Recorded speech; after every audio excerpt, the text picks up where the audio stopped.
이 로고를 보는 순간 아련한 기억이 떠오르십니까? 그런 당신을 위한 영상입니다.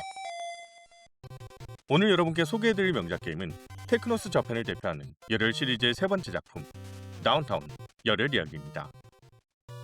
1990년대 초중반에 패미컴 게임을 즐기던 분들이라면 이 게임에 대해서 잘 알고 계실 겁니다. 다운타운 열혈 이야기는 더블 드래곤처럼 벨트 스크롤 액션 게임 기반으로 만들어졌으며 테크노스 저펜이라는 회사를 이 게임 발매 전과 이후로 나눈 분기점이라고 볼 수 있는 게임이죠. 테크노스 저펜은 우리가 알고 있는 벨트 스크롤 액션 장르를 확립하는데 결정적인 역할을 했던 열혈 경파 쿠니오 군이라는 아케이드 게임의 히트로 유명세를 얻었고, 이를 기반으로 더블 드래곤을 히트시켰으며, 이렇게 성공한 아케이드 게임들을 가정용 콘솔로 이식하면서 사업 규모를 늘려가기 시작했습니다. 그게 다운타운 열혈 이야기와 무슨 상관이 있는지를 궁금해하실 분이 계실 텐데, 그건 바로 당시의 아케이드 게임과 가정용 콘솔의 성능 차로 인해 100% 완벽 이식이 불가능했다는 점입니다. 1980년대 후반에 일본 가장에 깔린 게임기는 대부분 패미컴이었고, 출시로부터 5년 이상 지난 이 기기의 성능 한계는 뚜렷했죠.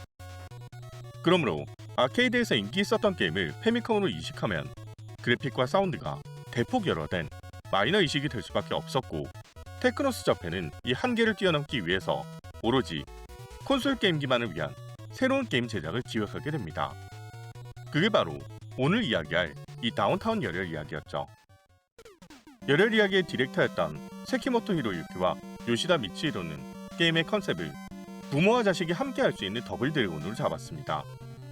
여기에 패미컴의 표현 능력에 한계가 있다는 것을 역으로 활용해 흔히 SD라고 불리는 귀여운 3등신 캐릭터를 채용했죠.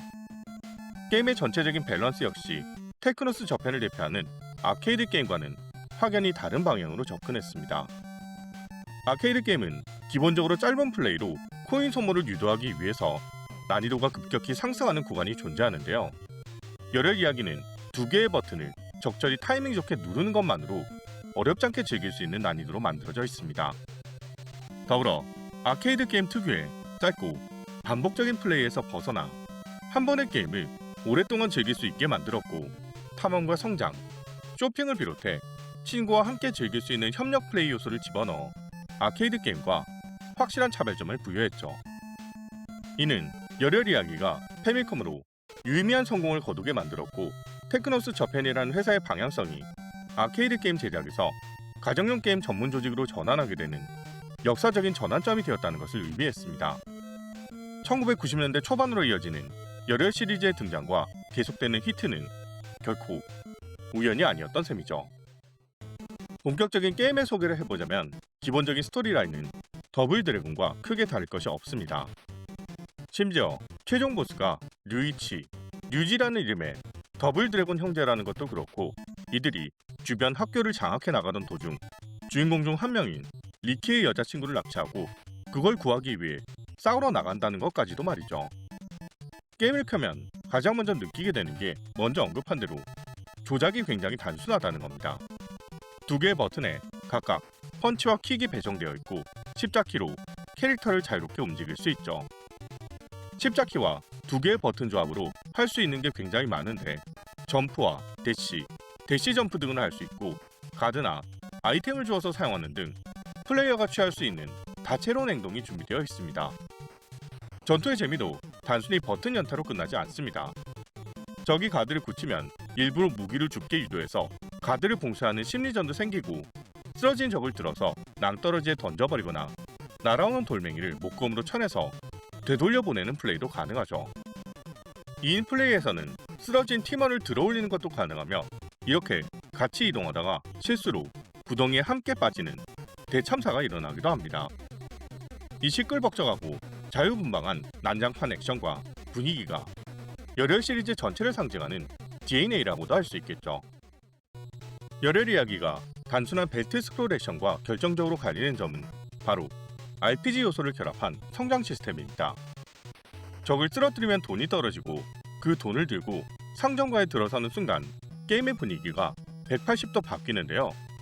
아까까지 주먹질을 하던 쿠니오와 리키가 찻집에서 차를 마시고, 패스트푸드점에서 햄버거를 사 먹으며, 서점에서 책을 사서 필살기를 익히는 진풍경이 펼쳐집니다. 상점에서 구입하는 아이템들의 효과는 기상천외한데 특정 음식을 먹으면 스테이터스가 상승하고 체력이 회복되는 것도 있죠. 각 아이템들은 직접 구매하기 전에는 무슨 효과가 있는지 전혀 설명이 없기 때문에 일단 사보고 결과를 확인하게 됩니다. 이렇게 구입한 아이템을 사용할 때에도 재밌는 게 예상도 못했던 나레이션이 설명으로 등장하는데요. 무릎을 꿇으며 농부들에게 깊은 감사를 표했다. 참치회를 손으로 쥐었더니 비린내가 났다. 이런 말들이 표시됩니다.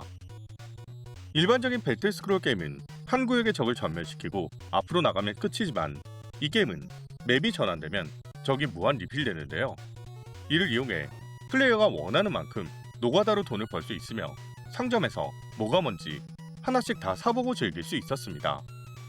원래 제작진의 의도는 실력이 안 되면 돈을 벌어서 조금씩 강해져서 클리어하라는 취지였겠지만 실제 게임을 즐기던 아이들은 적들을 쉴 새 없이 쥐어패고 돈을 뜯어 주인공을 강하게 하는 불량배 육성 시뮬레이션을 즐겼던 거죠.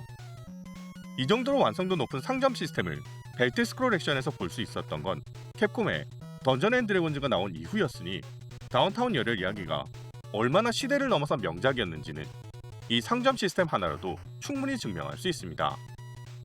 열혈 경파로 대표되는 액션과 단순한 조작, 자유로운 게임 플레이의 조합은 이 게임을 명작이라고 말하기에 충분하죠. 즉, 열혈 이야기는 단순한 벨트 스크롤 액션이 아니라 RPG의 성장 시스템과 상점 시스템을 결합해 벨트 스크롤 액션의 영역을 넓힌 혁신적인 작품이었다는 겁니다. 열혈 시리즈를 대표하는 캐릭터들의 매력과 개성도 빼놓을 수 없습니다. 등장하는 적 캐릭터는 보스에서부터 조무래기들까지 전원 고유의 이름이 있고 학교별로 싸우는 성향도 다르게 설정되어 있는데요.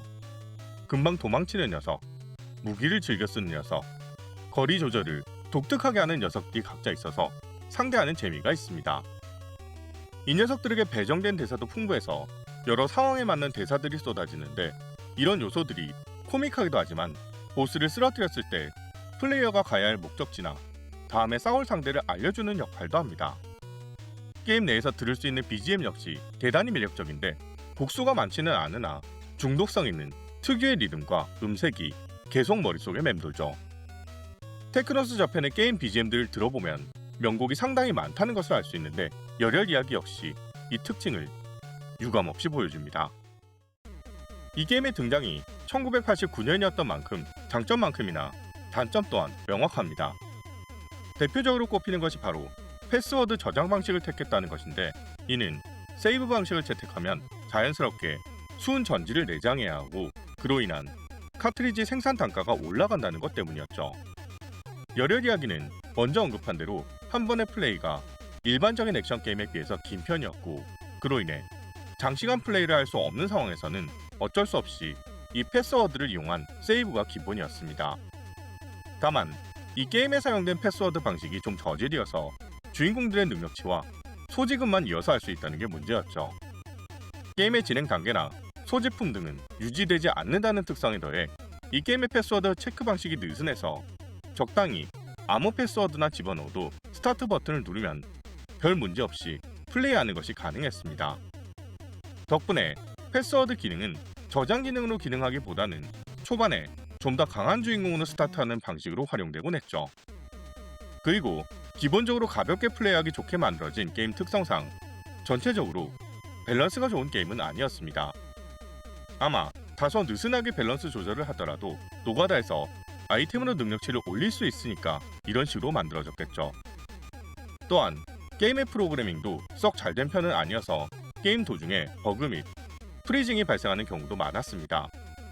특정 캐릭터를 쓰러뜨리고 동전을 얻으면 자금이 늘어나는 게 아니라 줄어드는 황당한 버그도 있었죠. 사실 동전 노가다를 하면서 일일이 돈을 세면서 하는 사람은 드물기 때문에 이런 버그는 자신이 경험했는지도 잘 모르는 분도 많이 계실 겁니다. 다만 열혈 이야기가 마음만 먹으면 짧은 시간 안에도 클리어할 수 있는 벨트 스크롤 액션이라는 장르였기 때문에 이러한 단점들이 크게 눈에 띄지 않았고 그로 인해 이 게임에 좋은 기억을 가진 사람이 더 많은 굉장히 특이한 케이스라고 할 수 있죠. 전체적으로 캐주얼하고 진입 장벽이 낮아 액션 게임의 초심자라도 편하게 즐길 수 있는 접근성과 인상적인 그래픽에 멋진 BGM, RPG 요소를 포함한 액션 게임이라는 삼박자를 갖춘 열혈 이야기는 컬트한 인기를 얻을 수 있었습니다. 다만 상업적인 성공은 이후에 발매된 열혈 시리즈들에 비해 꽤 낮은 편이었는데, 이는 해외 시장에서 문화적 차이로 인한 초기 흥행에 실패한 것과 게임 진행을 위해 플래그를 세우고 능력치를 올려야 하는 액션 RPG에 가까운 특성 때문에 일반인들에게 어필하기 어려웠기 때문이었죠. 그러나 독창적인 오픈월드 타입의 맵 구성과 자유로운 성장 시스템 및 액션성으로 약 20만 장이라는 흥행을 달성합니다. 그리고 머자나 해외에서도 이 게임의 이름은 입소문을 타고 널리 퍼져나갔고 시대를 불문하고 끊임없이 회자되는 전설의 타이틀이 되었죠. 다운타운 열혈 이야기는 출시 당시에는 폭발적인 판매량을 기록하지 못했으나 시간이 흐르면서 그 진가를 발휘했으며 테크노스 저펜이라는 회사의 개발 방향성을 크게 바꾸어 놓았던 역사적으로도 대단히 중요한 위치를 가지는 게임이었습니다. 게임을 즐긴 지 30년이 넘었음에도 불구하고 그 BGM이 제 뇌리에 박혀 있다는 게 열혈 이야기라는 게임의 대단함을 증명한다고 할 수 있겠죠. 여러분이 한동안 잊고 계셨던 정겨운 BGM과 경쾌한 액션을 오늘 다시 한번 꺼내보시는 건 어떠실까요? 오늘의 명작 게임 리뷰 다운타운 열혈 이야기였습니다.